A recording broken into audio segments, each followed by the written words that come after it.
नमस्कार दोस्तों, आज एक न्यू टॉपिक पर वीडियो लेकर आया हूं कि क्या ईश्वर सच में सबका मदद करते हैं कि नहीं। क्या बुरे लोग के साथ अच्छा करते हैं या अच्छे के साथ बुरा करते हैं। हर इंसान का यही सवाल होता है कि भगवान होते हैं कि नहीं। दोस्तों, इस कहानी से भगवान की सारी सच्चाई सामने आने वाली है। यह पूरी कहानी एक गरीब परिवार पर आधारित है। नमस्कार दोस्तों, मेरे मोटिवेट फॉर इट चैनल में आप सभी का स्वागत है। चलो आगे देखते हैं। एक छोटे से गांव में एक रिक्शा वाला रहता था। उसका नाम कुमार और उसकी पत्नी का नाम कविता था। कुमार बहुत ही दयालु और मन का सच्चा इंसान था। उसकी भगवान में श्रद्धा भी अटूट थी। कैसी भी परिस्थिति उसका भगवान पर से भरोसा नहीं डगमगाता। वह रोज ऑटो रिक्शा चलाकर लोगों को उनके घर लेकर जाता था। छोटे बच्चों से लेकर बड़ों तक सभी से उसका बर्ताव अच्छा था। अच्छे स्वभाव की वजह से सैकड़ों लोग उसे पहचानने लगे थे। आधी रात भी अगर किसी को आवश्यक काम के लिए बाहर जाना पड़े तो वह नेक इंसान तैयार हो जाता था। रात के समय भी औरतें भरोसे के कारण इस रिक्शा चालक की रिक्शा में ना डरते हुए जाती थी। वो एक दयालु मन का इंसान था। सभी गांव वाले उसे बहुत प्यार करते थे। उसे 3 लड़कियां थीं, प्रिया, रोशनी और काजल। वह तीनों पढ़ाई कर रही थीं। बड़ी लड़की की पढ़ाई पहले से ही पूरी हो चुकी थी। कुमार ने अपनी बड़ी बेटी प्रिया की 12वीं तक पढ़ाई करवाई थी। बाकी की 2 लड़कियां पढ़ाई कर रही थीं। उम्र होते ही उसने अपनी बड़ी बेटी की शादी करने का निश्चय किया। भगवान ने दिया हुआ उसके पास जो भी था वो उसके लिए काफी था। रिक्शा चालक ने अपनी बड़ी बेटी की शादी एक अच्छी जॉइंट फैमिली में तय की। उसके ससुराल वालों ने शादी की तारीख निश्चित की थी। रिक्शा चालक ने अपनी बेटी की शादी के लिए पैसे जमा करने के लिए रात दिन मेहनत की थी। उसने अपनी बेटी को गहने, कपड़े और शादी का सब सामान खरीदी किया। वह अपनी बेटी की शादी का दिन देखने के लिए आतुर था। एक दिन वह भगवान के मंदिर में पूजा करने गया। मंदिर में पूजा करते हुए वह बोलने लगा, हे भगवान, मेरी बेटी की शादी जल्द होने वाली है। मेरी बेटी की शादी का सामान खरीदी करते समय मुझे कभी भी कोई कमी नहीं हुई। आपके दयालुपन से सब ठीक चल रहा है। सब सामान भी आ गया है, खाद्य पदार्थ भी पहुंच गए हैं। उसने इन सभी के लिए भगवान का उपकार माना और उन्हें धन्यवाद किया। शादी को 2-3 दिन बचे थे। वह अपनी बेटी के पास गया और बोला, मेरे पास तुम्हें देने के लिए ज्यादा नहीं है, पर मैंने तुम्हारे लिए कुछ गहने लिए हैं। एक अच्छे परिवार में तुम्हारा हाथ सौंप रहा हूं। लड़का अच्छा काम करता है, वहां तुम्हें किसी भी चीज की कमी नहीं होगी। लड़की यह दूसरों की संपत्ति होती है। उन्हें एक न एक दिन ससुराल जाना ही पड़ता है। कभी निराश मत होना बेटा। आज मैं तुम्हें यह पाठ सिखा रहा हूं। बड़े लोगों की आज्ञा का पालन करना, अपने सास ससुर को अपने माता पिता समान समझना। मैंने तुम्हें 12वीं तक पढ़ाया है और सिलाई भी सिखाई है। ससुराल वालों ने तुम्हें कोई भी काम करने को कहा तो वह काम तुम जरूर करना। हमारी प्रतिष्ठा का ध्यान रखना। लड़की उसके अच्छे गुणों से ससुराल वालों को अपना बनाती है। तुम्हारे सास और ससुर तुम्हें ताना मार रहे होगे तो समझ लेना कि तुम्हारे खुद के माता पिता तुम्हें बोल रहे हैं। यह सब बातें वह रिक्शा चालक अपनी बेटी को समझा रहा था। समझाते वक्त उसकी आंखों में आंसू आ गए थे। घर में शादी का वातावरण था। घर में रिश्तेदारों की धूम थी।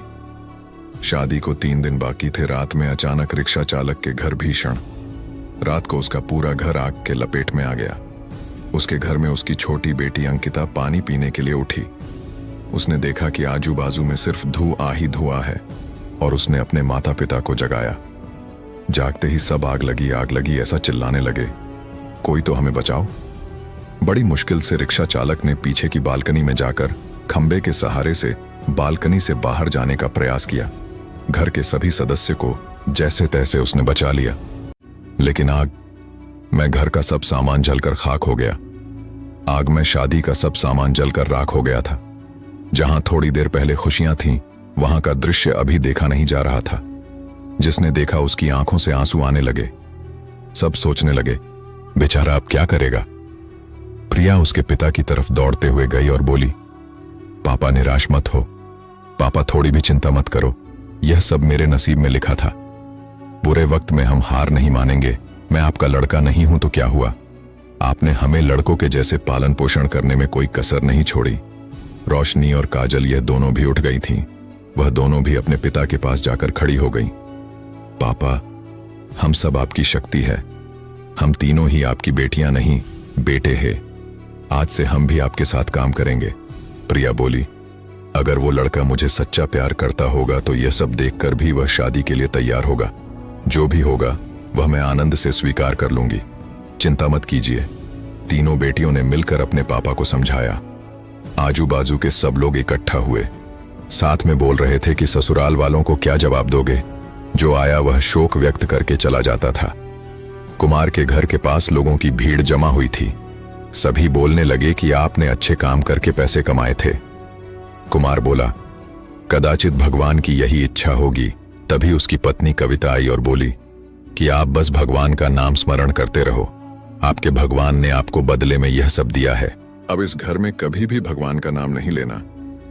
तभी कुमार उससे बोला, तुम नसीब वाली हो जो इतनी बड़ी आग में से तुम जिंदा वापस बाहर आई। यह नियति का खेल है। भगवान को क्यों दोष देते हो? किसी आदमी ने प्रेस में यह खबर दे दी। दूसरे दिन समाचार पत्र में खबर आई कि ऑटो रिक्शा चालक सुनील के घर में आग में जलकर सब खाक हो गया। उसकी बेटी की शादी को कुछ ही दिन बचे थे। गरीब आदमी अपनी बेटी की शादी कैसे करेगा? जिसने भी यह खबर सुनी उसने मदद की। उसे भले रिक्शा चालक को पहचानने वाले सब आए और पता नहीं अपने साथ क्या लाए। उसका घर तोहफा से भर गया था। किसी ने गहने, किसी ने कपड़े, किसी ने राशन तो किसी ने पैसे दिए। सब सुनने के बाद सभी रिश्तेदारों ने मदद की। शाम तक उसके घर में कितने रुपए जमा हुए थे पता नहीं। तीनों लड़कियों ने सब पैसे पापा के पास दे दिए। तब सभी का अपनी आंखों पर विश्वास नहीं हो रहा था कि जहां सब ध्वस्त हो गया था वहां उसने तीनों लड़कियों के साथ बैठे बैठे इतने पैसे जमा कर लिए कि आसानी से शादी हो सकती थी। भगवान देता है तो छप्पर फाड़ कर देता है। उसने अपनी बेटी की शादी मंदिर में बड़े धूम धड़ाके के साथ की। लोग आपस में बोल रहे थे कि सच्चे मन के इंसान को भगवान मदद क्यों नहीं करता। आज भगवान के इस चमत्कार पर सभी की श्रद्धा थी। भगवान जो भी करते हैं वह अच्छा ही करते हैं। रिक्शा चालक की पत्नी बोली, मुझे माफ कर दो।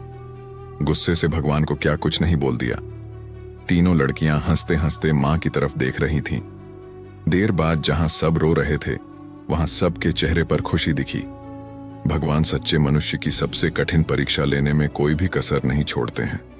सुनील और उसकी बेटियों ने संकट के समय एक दूसरे का साथ दिया, अपना विश्वास डगमगाने नहीं दिया। सच्चाई और भगवान में विश्वास के साथ अपना कर्म करते रहिए।